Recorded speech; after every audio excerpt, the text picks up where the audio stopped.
what I wanted to do is just talk at a bigger picture level, a little bit about coaching in terms of the relationship and the process and the communication, and some things that I think are really important. Then I would like to see if I could find someone that would let me coach them.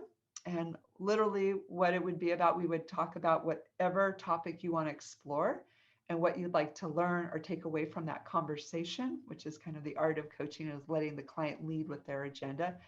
And then we'll go into the coaching. And there might be a couple times where I stop and talk about kind of behind the scenes, like some of the choices I'm making. But after it, I'll do a debrief in terms of my thinking as the coach. And I will tell you that one of the things that leads my style of coaching as a whole person coach is that I'm really just trying to read what the client truly needs, really be the right kind of support, offer a process that aligns with their strengths and their guide. And so sometimes it may seem like, what is she doing? There's not like a step one, step two, step three. And that's what happens when you really become a masterful coach, is you can just really attune to the client. Sorry, I got another person come in, and really show up in a way that meets them with who they are and really be in service to them in a way that can feel very different from client to client to client. And then at the end of it, we'll probably end at probably like 5:55. If anyone has questions that are more specific to the program, recognizing some of you already in the program or ICF or things like that. But I would love to just be of true value, talk about coaching, and more importantly, model it and let you guys pick my brain. Sound good? Cool. And so a little bit about me, the short version is I've been doing this for decades and I still feel like a student. Sometimes I'll coach and I'll be like, okay, I don't know what to do. And I'm going to be honest, a lot of time it's because I've jumped into the coaching session and maybe I was nervous because it was my first time meeting someone. And I don't mean nervous about the coaching, but it's like rapport and relationship is a huge part of it. And so I like to think about, in the heart of whole person coaching is the relationship. There's a relationship that we're cultivating from coach to client, but we're also cultivating a relationship with the client to themselves, getting to know themselves at a deeper level and deeper trust. And when we can develop that trust inside of them, and with us in our process, then change becomes a lot easier. Because if you think about it, anytime we make a change, why it's hard is what we think is on the other end, or those negative thoughts, or whatever it is in our way. But when we can feel like we can relax, our brain opens up to much more possibilities. And I won't get into the geeky science, even though I would love to spend an entire hour talking about it. But a big piece of it is really cultivating that self-trust, and that happens by the relationship we cultivate with our clients. Another piece is the process itself. In whole person coaching, we use a model called the footsteps model. It's meant to be like a guide that you can go, I do this and I do this and I do this and I do this. And then you get really strong with knowing what you should do. And then you go out the window. Because now that you know all the different dances, you can start to make the process your own. And again, really meet the client with who they are and what they need versus, okay, and now we're going to do this. Or here's the great question. If you've ever been to a doctor's office and they're saying, and have you done this? Have you tried that? And it just feels really mechanical and dismissive. Well, that's why we don't want to train anyone to follow a particular process, but to have that backbone and then be able to be intuitive to really notice what might be most useful in that conversation and then bring that forth. When you think about the process, there is a structure. And there's a communication model we follow in terms of how we ask questions and how we reflect and how we work holistically. But again, I like to really just say that a lot of the models and a lot of the structures that we teach are really about helping you to find your own style and make things your own. And why that's important is I think all of us could do the exact same thing and we'd all sound very generic. I'm guaranteeing you that's making you either step into a career or business that you probably won't like for very long because you'll get bored. But also, I think the most valuable thing that all of us have to bring to our clients is our experience, our expertise, our mentorship. And the way we can leverage that in the coaching container is that can really inform how we can support them. And I don't mean just by giving advice, but how can we cultivate that same wisdom in them? And how can we take our experience to help us to formulate questions that bring them to a higher level of understanding of self, their situation, and figuring things out for themselves. So I've talked about relationship, and again, I like to make my little heart ding. This is my favorite thing, heart with wings. I have this weird habit, like everybody.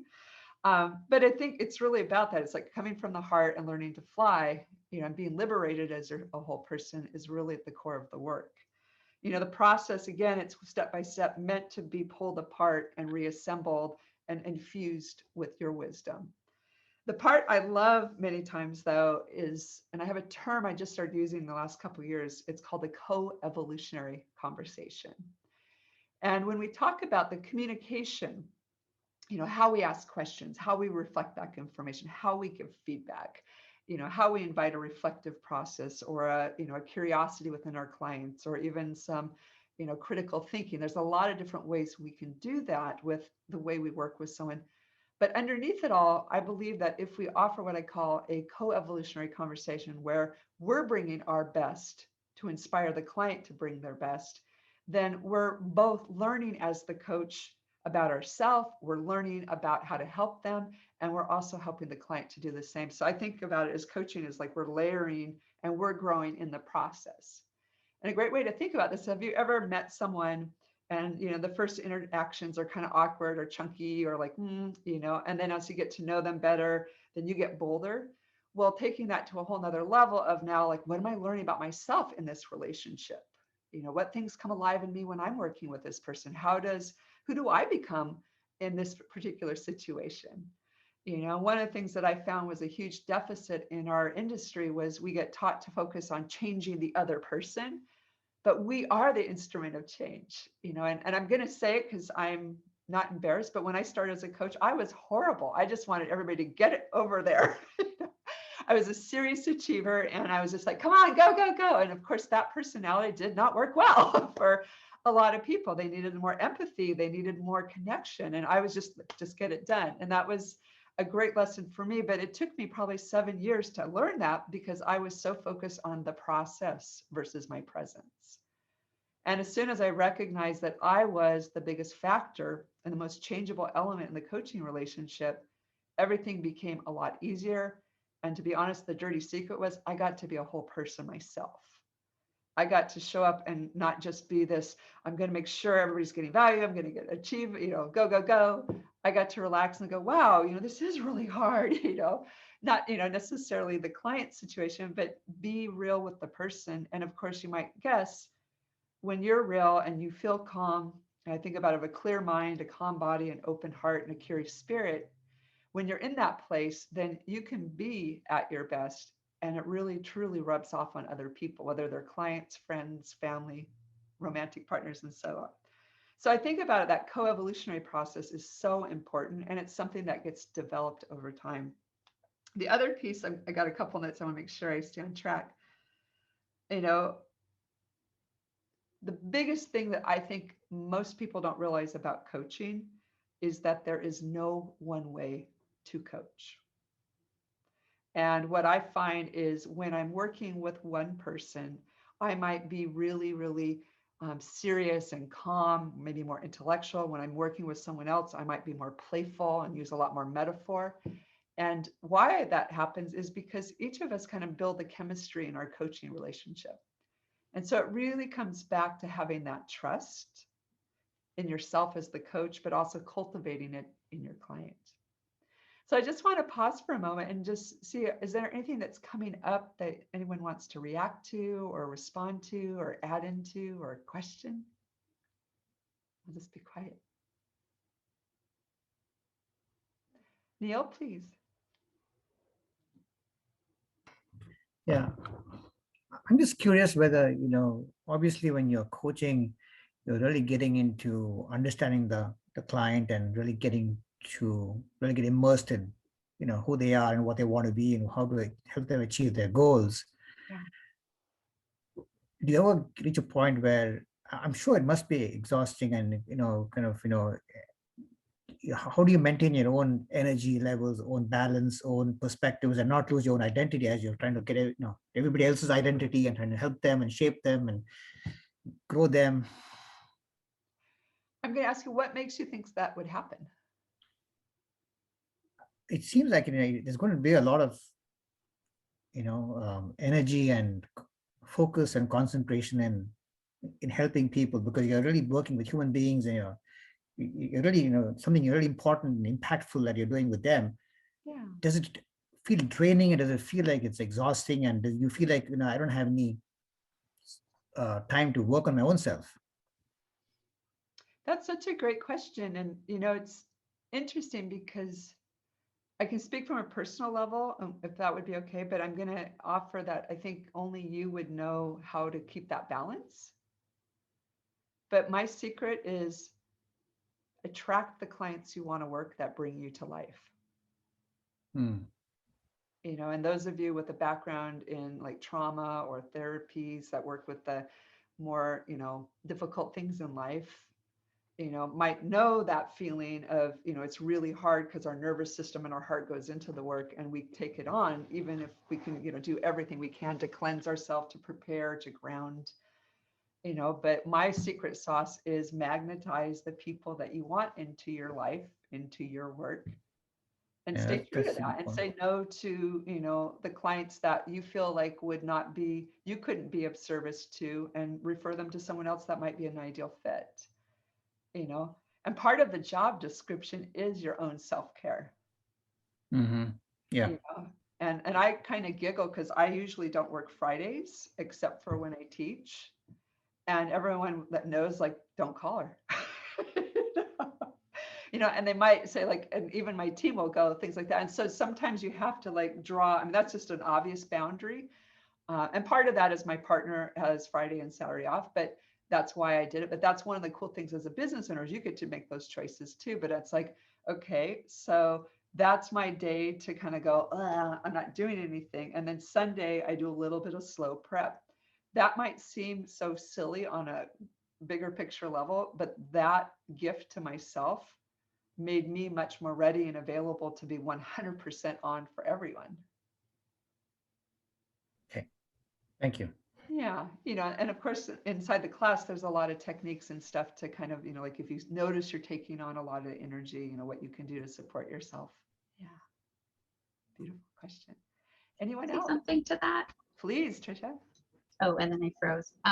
So I think I was thinking while I was reflecting yesterday after the Discover You class, and I felt like I wasn't a very good student in that class because I didn't walk away with like a really clear picture of the client that I would want to attract to myself.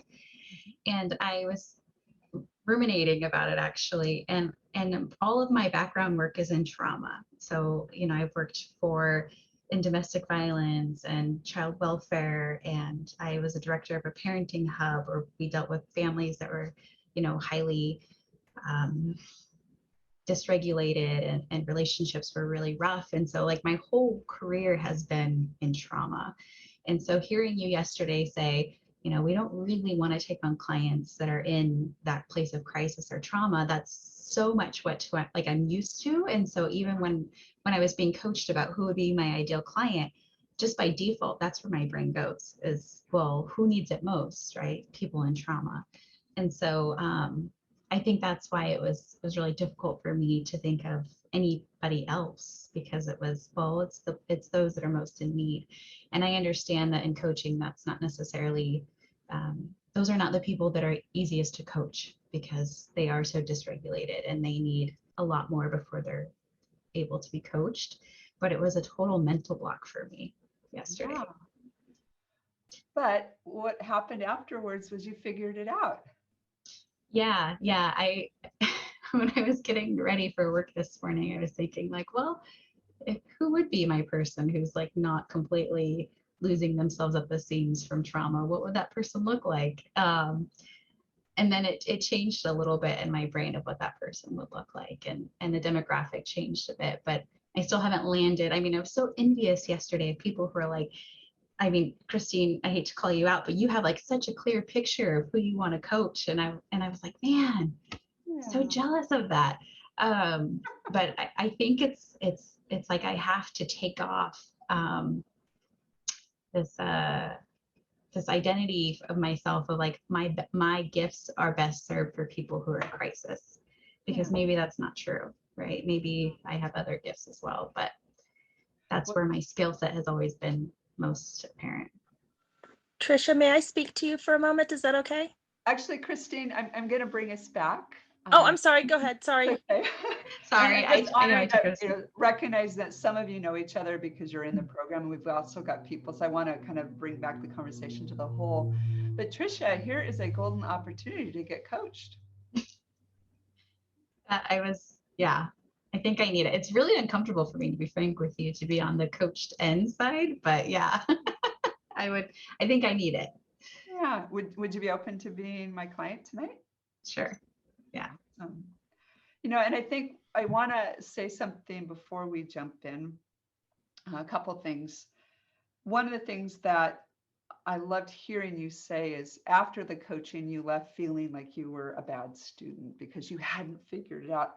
Yet your brain was activated in a way that it started to think about different perspectives, which is the power of coaching. And I'm going to tell you another dirty secret about coaching. That whole thing about ahas during the session, my client had a breakthrough. It doesn't happen much. Sometimes it happens, sometimes it doesn't, but it happens later. And part of that is because the brain keeps going. The coaching session might end and the brain will keep going and keep reframing, keep thinking. And I'm really hearing that in you, which is beautiful. Yeah. Good. Well, I'm happy that's what you're hearing. Oh. Well, what I'd love to do is shift into a coaching session, but I want to make an agreement with everyone that, Trisha's boldly stepping up and it can feel a little bit vulnerable. So I just want to make this a sacred space. When we complete, my request is that you don't want to start coaching Trisha. You don't want to ask her other questions. If there's anything related to process, because when someone volunteers to be coached and you're done, you're done. And if for those of you that might know each other, you might say, would you like to talk more later, and let Trisha take that initiative. But it can, those of us that love to help others, we keep wanting to help, and our mind's like, but Feroshia didn't ask this, and here's what would have been a great idea. And it's like, well, that's not the point. We want to give the client the opportunity to process what happened. The other thing I want to say is that when we go into coaching, the very first thing we do is establish kind of the session agreement. And when you first start working with someone, you would have an opportunity to go through a suite of different tools and create what's called a coaching plan. And so what I'm modeling is like acting as if we had gone through that part and Trisha has come back to work with me. But since we have a great coaching topic, and I think other people are probably going, oh, thinking too, because that figuring out that niche and really making it right for you is super important. And it's a process to go through. So I'm going to ask that those of you that aren't being coached, which means everyone except for Trisha and I, if you could put your cameras off, and I'm going to go to speaker view so that I just see her. And then what I would love to know before we get started, Trisha, is there anything that would help you to feel centered, grounded? Need anything, water? Well, unfortunately, I had a chai right before this, so my energy's pretty high. So I'm probably gonna laugh a lot and yeah, maybe trail off in my thoughts a little, but just that's the caffeine. Well, I'm welcoming the caffeinated version of you because I love caffeine. So I'll just try not to follow you. Yeah. So what I would love to know is, from your point of view, what would you like to focus on? Like if we could kind of just talk a little bit about that, and then maybe what would be success for you? What would you like to walk away with knowing or being able to do? Yeah. So yesterday was a big reflection time for me because I walked away feeling like the self-critic in me walked away thinking, well, maybe this isn't actually the right career path for you. And the backstory to why I'm here is because I'm working with a coach already, facilitating workshops under her organization. I think you are familiar with Tiffany Grimes. She's done some stuff with you before. And so she hired me back in January to provide workshops for folks who frequently, lose their employment because they have underdeveloped soft skills. And so I've been teaching these soft skills workshops to folks 3 days a week for 6 months now. and I love them, and it fills my cup, and it makes me feel really good about myself. And going off of like what Neil was sharing of like, is it depleting? I was thinking to myself like, absolutely not, because it's so much fun to see people like have growth and come back with excitement and vulnerability every time. And so for me, I know it's going to fill my cup. I think I just was questioning, and Tiffany has asked me to take on more coaching. And so she's asked me to become certified so I can do more coaching one-on-one with folks. But yesterday when I was sitting in it, I was thinking, well, maybe I'm supposed to continue to work in trauma work, because if it's so hard for me to envision not working in that world, maybe that's my brain telling me something, that really my skill set lies within trauma. So I walked away feeling like really excited about everything I learned, and also sort of saddened to realize that that it didn't come like, it wasn't like a lot of like, aha, yes, I know exactly what this is going to look like moving forward. Yeah, and you even used the word jealous a little bit. Mm-hmm. Yeah, well, just sitting in with that, first of all, Tiffany believes in you so much, she hired you. She wants you to get certified to give you more work. Mm-hmm. So that's a population that sees your value. And I believe that's a little bit different than the trauma. Yeah. Yeah, it's more, it's a little bit more of like preventative work than it is trauma work. Even though it's not individualized coaching, it's group facilitation. It's more about how can we make our relationships in the future better and stronger. Yeah. But I'm also wanting to honor that you kind of slided me on that one, that somebody else believes in you and you being that coach. Yeah, she does. And in fact, she says all the time, like, you're already coaching people in so many ways, with the feedback that she's receiving from folks. So Yeah. So would you consider Tiffany an ally? oh Or yeah. yeah, Our story is interesting. When I was a director of a nonprofit, I hired her to do workshops for me, and now she's hiring me to do I workshops for love her. that. Yeah, it's full circle. Yeah. So I want to check in for a moment and just say, like, what would be something you'd like to walk away with? I'm hearing there's kind of the felt experience of being drawn back to the trauma, kind of the critic part of you saying, this is where you're supposed to be. I hear, Mhm. the frustration of not having it all figured out. Like, what would you say would be helpful for you to be able to kind of come away from our conversation with? I think I'm looking for, I don't know if validation is the right word. I'm looking for reassurance that this is the right choice for me, and that it's okay to step away from trauma work, and it's you know when you exist in that world for so long, it's really hard to step away from it. There's this level of guilt, right, of stepping away from that type of work. And so I think for me, I'm just looking for that validation that A, it's okay to step away from it, and B, that I'll be a good coach for people, that even if for folks that aren't in crisis mode, that I won't that I won't get bored of it. So I'm hearing a couple things. Is it okay for me to let go of the Mhm. crisis trauma world? Will I be good? Will I get bored? Which part of you do you want to talk to? So I'm going to get bored. I'm going to be guilty. This is what I mean. Like my brain is like, it's always operating on like so many different tracks around this. Like I don't have like one clear vision for what like I need in order to feel validated that this is what I should be Yeah. doing. I'm so fragmented in my thinking around this, which is not the norm for me. Usually I'm very clear, like put your nose to the grindstone, get to work, and for this there's hesitation there, and I don't know what that's about. Well, I'm hearing a lot of clarity. You're clear that you have an opportunity. You've started pursuing it.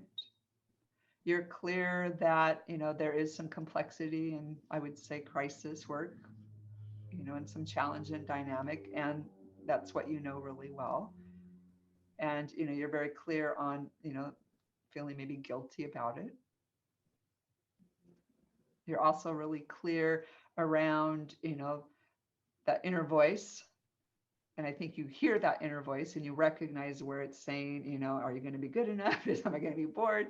So it really kind of feels like it's just one voice under there, one part of you concocting a lot of different versions of the same story.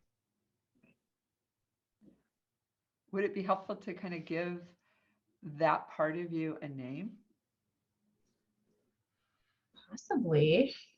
Yeah. And if you want me to explain what I'm thinking, I'm happy to. Would that be helpful? Mm-hmm. Yeah. So what I'm hearing is there's a part of you that's got a lot of questions. And then there's another part of you that took the bold move to take action. And something that happened yesterday around you not getting that clarity at the level you want really activated the undermining part of you. I think about it's a protective part or maybe an adaptation. Yeah. Mm-hmm.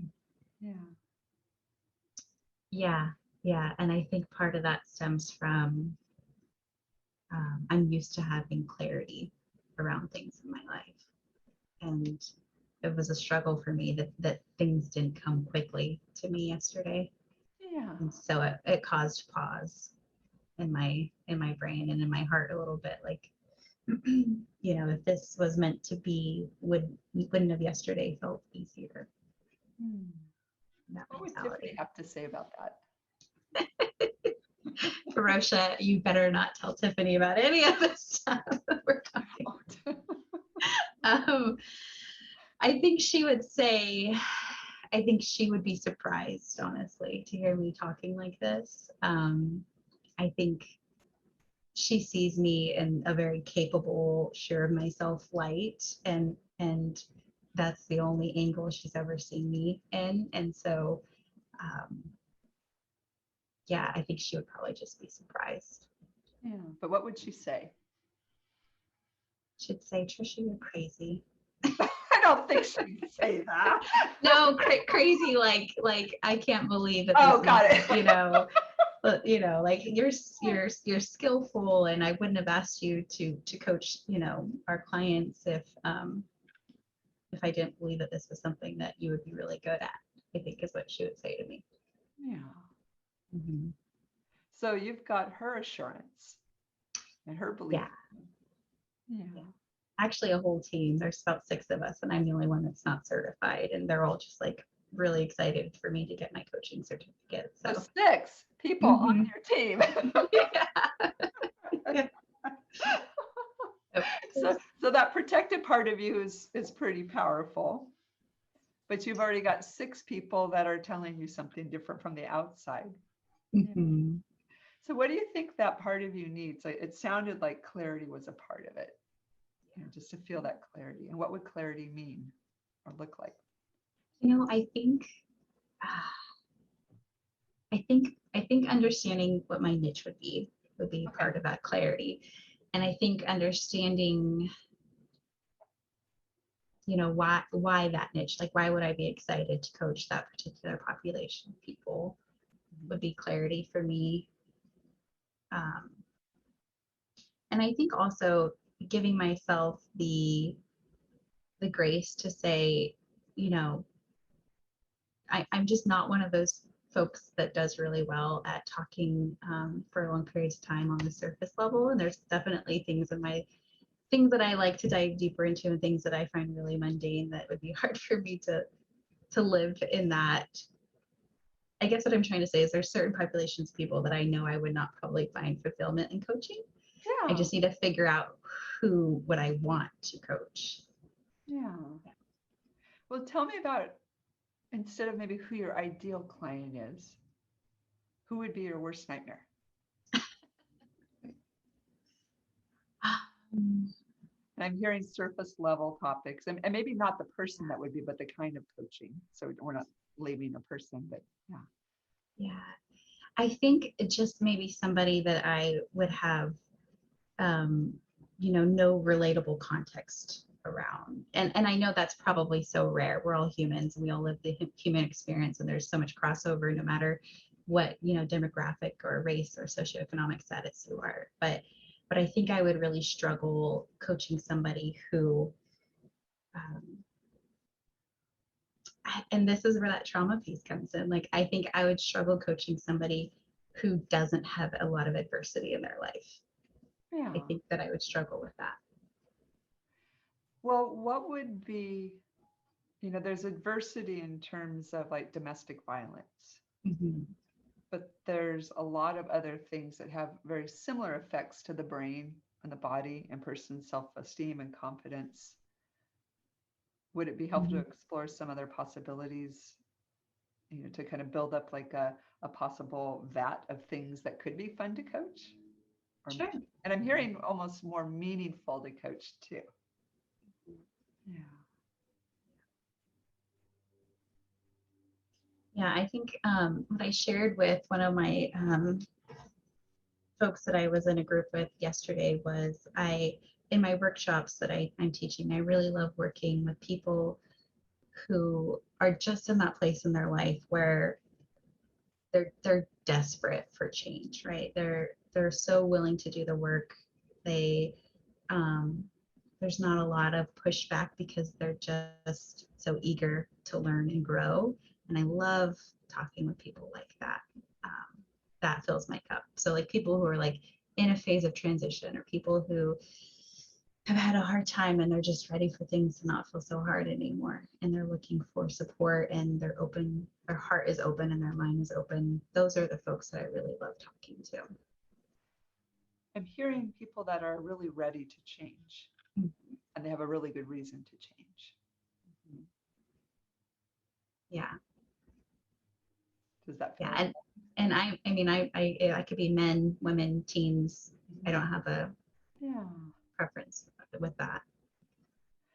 So would it be true that something significant has happened to them, or might they have been kind of going down, the road too long and hit the wall? Or maybe something else. Yeah. I think either of those would probably be applicable. Yeah. So I'm hearing, if I may, that your ideal client, we don't necessarily have a context, but I'm hearing some pretty important qualities that sound a little distinct in the trauma work. It's that someone is ready, willing, and able, and sounds like motivated to change. And maybe the pathway beforehand wasn't, but now they're at that pivotal moment where it's like, okay, I'm ready and I want to, do this. Yeah. Yeah. How does so that? Is there a name for that, Feroshia? Well, yeah, You give me my niche. well, it's a quality of a person. And I want to say it's a mixture of a deep seeker and an achiever. And the word achiever sometimes lands, like, oh, a lot of people will go, that means X, right? But what I mean by that is someone who wants to go up a level, either in their inner world or their outer world, or both. So what comes up when I say that? Yes. Yeah. I really loved deep seeker. That of those two things you said, the deep seeker was the one that really popped out for me. Yeah. So I'm hearing that you might like potentially working with people that have done some growth work, but maybe are kind of stuck going, maybe something has interrupted, maybe they've hit their glass ceiling, as we might say, and I made a joke about this the other day. I said, that a bunch of us that are really good at coaching and change, sometimes our own backyards are kind of messy. And then we want someone that gets us so that we don't feel embarrassed that our own backyard isn't as good as, it could be. Yeah, that makes sense. So I'm noticing you smiling. I smile a lot. Well, no, I don't mean to put you on the spot, but I mean, I'm just curious what's going on inside right now.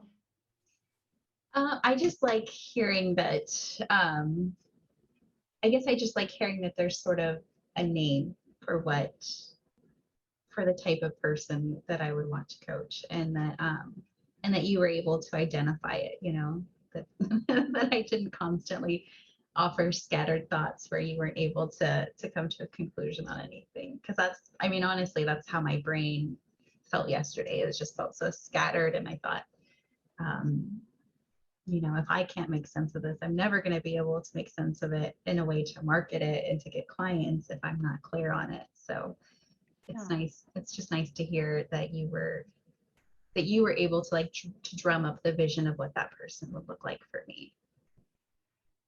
Well, I think you came up with the idea. The only thing I contributed is a couple ideas for language. Yeah. I didn't know that's who you wanted. You did. Yeah. Yeah. Mhm. So if you think about, kind of the deep seekers, and you imagine yourself working with people that maybe want that next level of growth, whatever that looks like, what do you picture yourself doing? Like, is there any particular topics that are tantalizing? Mhm. Yeah, I love, um, not to ruminate on the past or to dive too deep into people's past, but I love unpacking with folks what they're doing currently in their relationships and their careers and their lives, and what makes them feel really excited and what makes them, what's a source of anxiety for them. And I love talking about, the intimacies of their relationships and what does connection feel like, and how do you know when you're in a place of connection with people, and how does communication play into that, and what are your styles of communication, and I just really like talking about all of these really just foundational aspects of being human that I think oftentimes get pushed to the wayside in our lives, and just bringing that back up to the surface and having people analyze that with me, and make connections to what's happening for them, um, internally, and how is that impacting their relationships in their lives.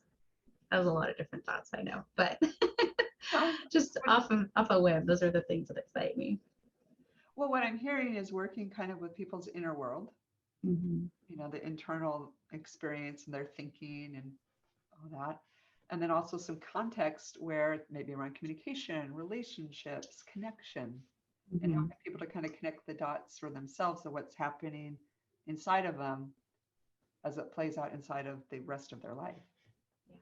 Yeah. And I love talking about, the neuroscience behind what's happening in their brain in those moments, and the parts of our brain where it's really healthy to live in, and the parts that we try not to live in as much. And because I take advantage of that information, assuming that everybody knows it, but it's always amazing to me how many people don't know what's happening in their brain. So what I'm hearing is I'm really having a hard time talking. This is what happens when you're on 12 hours later here. Um, Almost like a neuroscience infused coaching practice that really works, holistically with someone, but in particular in their mind, Mm-hmm. is what I'm hearing you say. Does that sound correct? Mm-hmm. Yeah, yeah. And I love talking about how it plays into, behavior formation and all of that fun stuff. So that's the stuff I could geek out on all day long. I would have a never-ending well of energy to talk about those things with people. Yeah. So you had said one of the things that would be helpful is to get more clear on your niche. Mm-hmm. How do you feel like you're doing right now with that?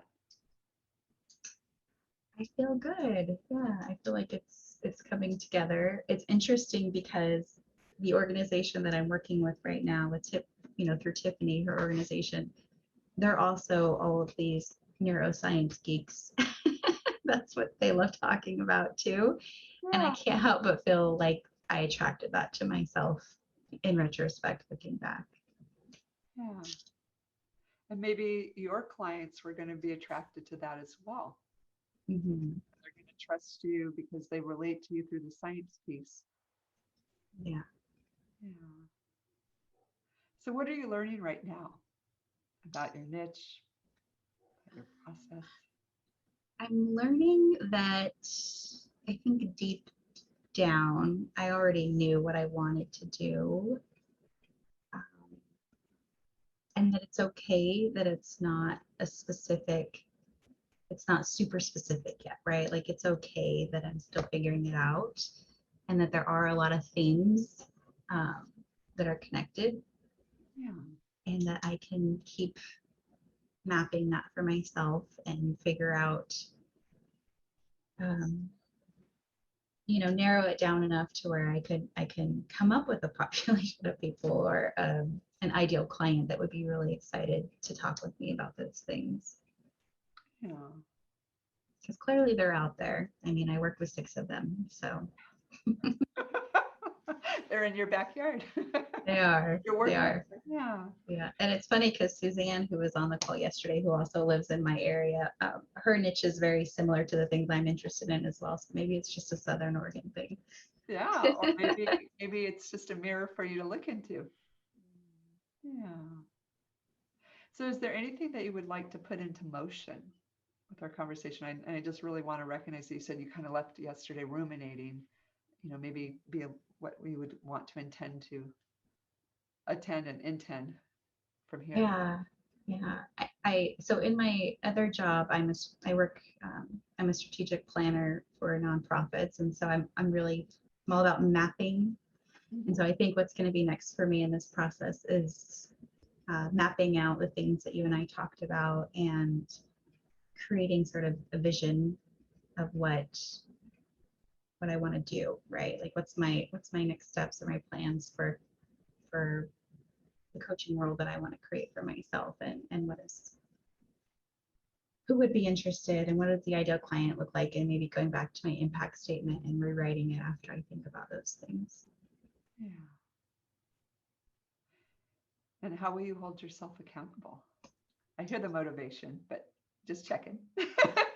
Well, I'm going to be seeing a lot of you this month, so I think there'll be many reminders for me to keep working on it. And I know that Tiffany will also hold me accountable.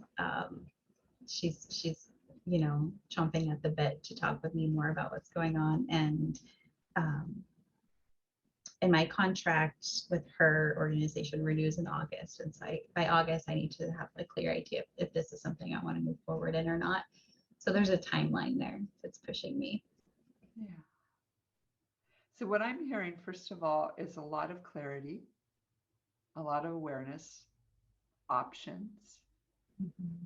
And I'm just noticing that it feels like you might be in just like a different energetic space too than when we first started. Yeah. Where'd the chai tea go?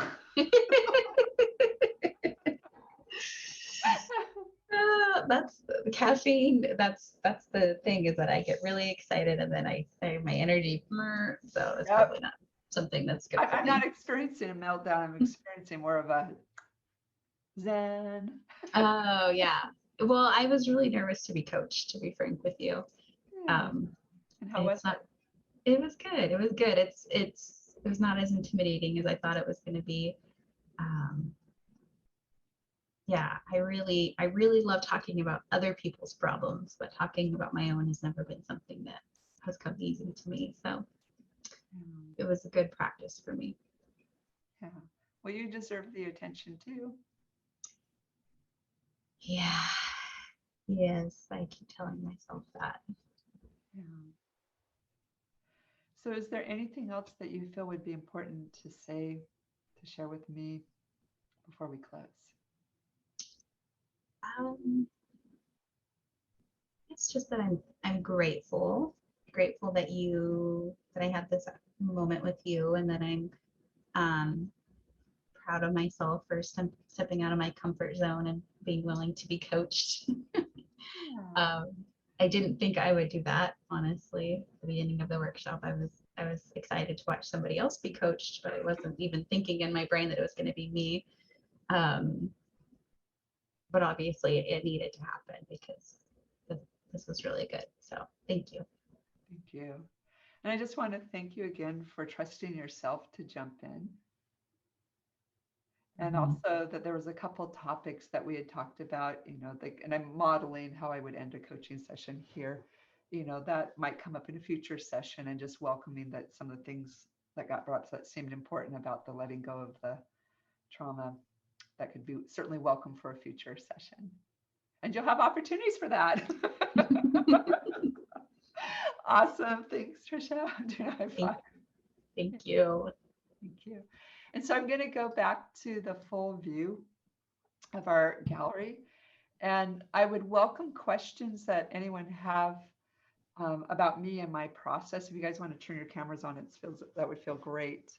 But my request is that we let Trisha stay in her place in her process, unless there's a question about my coaching and its impact on her. Zinzi? Yeah, Zinzi. That's cool. Sure. So my background is in somatics, and so it's more body oriented. But what was interesting for me, and thank you, it was very beautiful to watch and to witness. But it was so interesting to hear the quality of the voice change when something worked well and when it didn't work. That was interesting to follow, and how you looped things in a way that I would have probably done it more in your body, but it was just so great to see how the pieces tied together, so that the path then kind of went the way it followed her to where it needed to go. And it was lovely. So thank you. Yeah, thank you for saying that. And I love that you brought up the somatics, because there was a couple times that I did a little just surface touch points, and I quickly learned that, in this particular moment, and also being on a camera with everyone watching, I was like, I'm not going to bring her there, because I have and that's part of what we learn is, do we want to take more to the narrative approach or the cognitive or the somatic? And so I was kind of wanting to play in that arena. But it all worked so beautifully Yeah. when the questions were so well put, so that was very interesting and lovely to watch. So thank you. Yeah, thank you. Who else has a question or comment? Curiosity?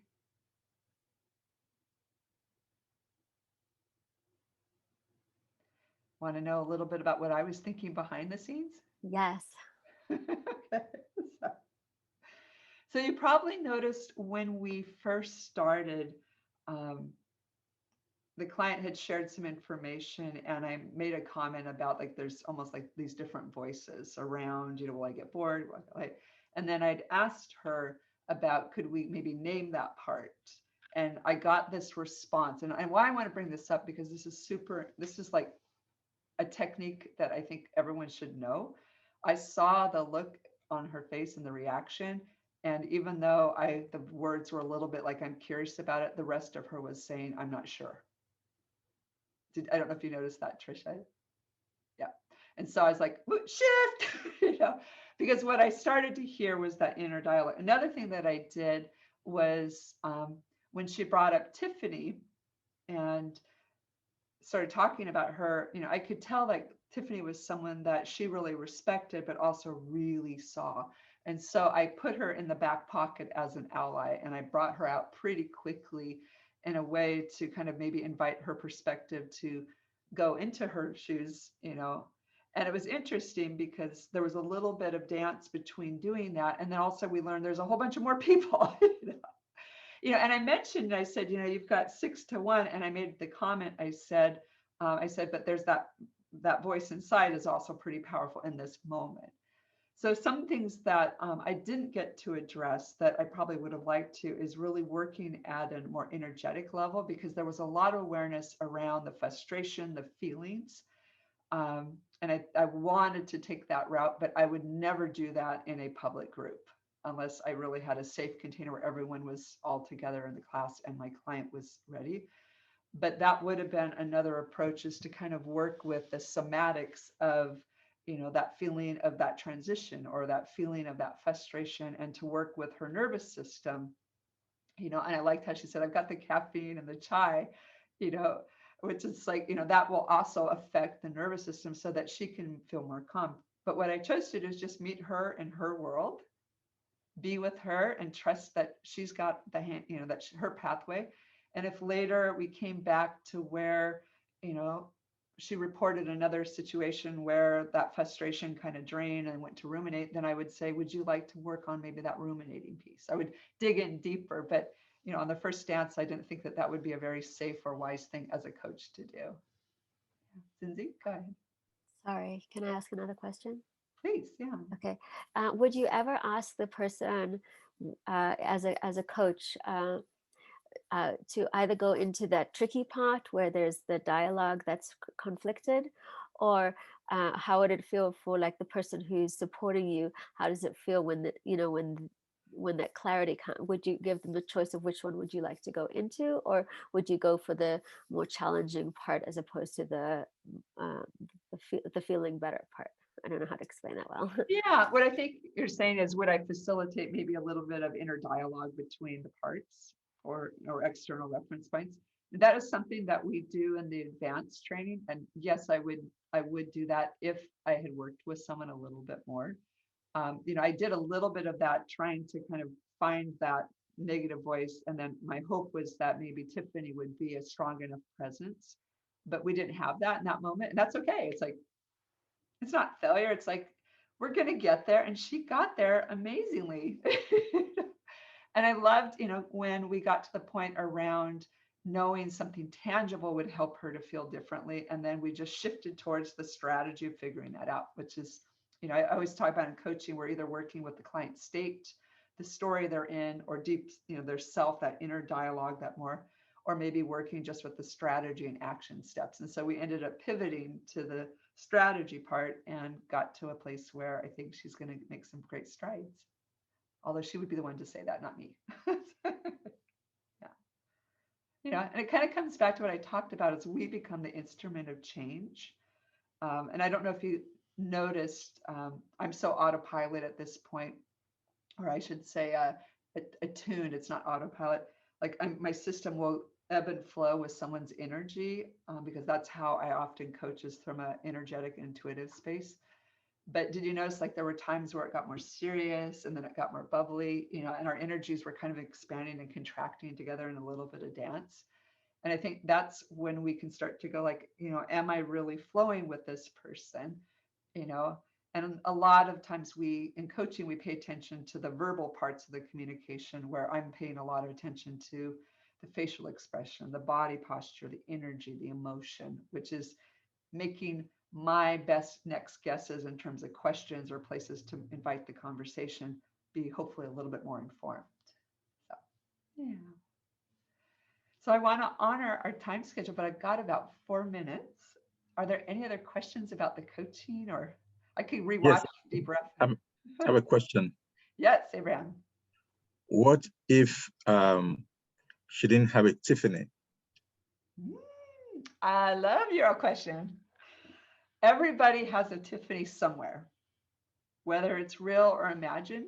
And so, it could have been, can you think of someone who's been in a similar situation that might have some wisdom for you?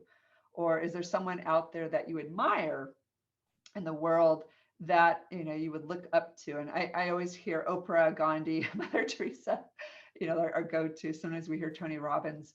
But, looking for a positive viewpoint, and then we could just say, what would they have to say? So, yeah, great question. I have a question.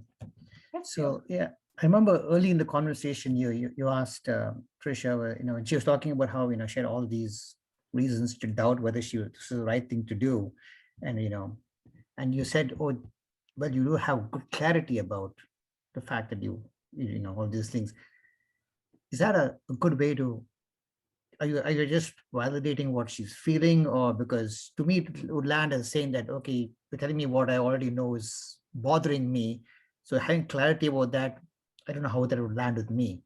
If you had, you know what I'm saying?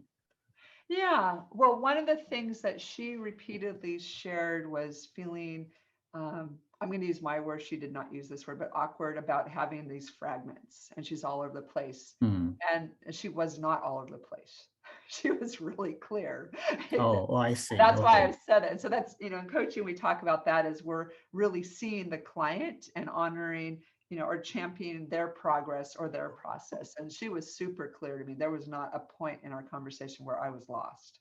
So you're saying it's a good thing that she's clear about she's aware of what's Yeah. going on. Yeah. Yeah. I see your Yeah, point now. I'm not Yeah. hearing a chaos. I'm hearing this clarity. You know this. You know Hmm. this. You know that. And but to her, it can feel like I know this and I know this. I know that. You know, because when it's us, you know. And I love saying this. It's like the best thing about coaching is most of us will say something and it feels jarbled, and if the other person can say it back, we're like, oh, I guess it's not jarbled. Right. But instead, Yeah. the other person just goes into fix it mode, and then you know we still feel clear, misunderstood, and there we go. Yeah, great. And I guess it's a way of also validating what she's saying and saying that, you know, you're validating her Yeah, concerns or doubts, her, you know, yeah, and then moving on from there. That's good. Yeah.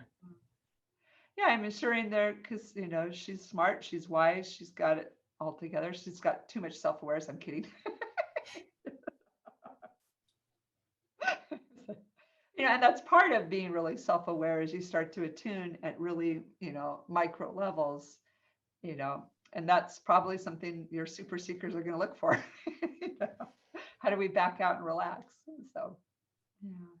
Thank you again, Trisha. And I just wanted to say, I'm happy to answer any other questions, but I know we're at 6 o'clock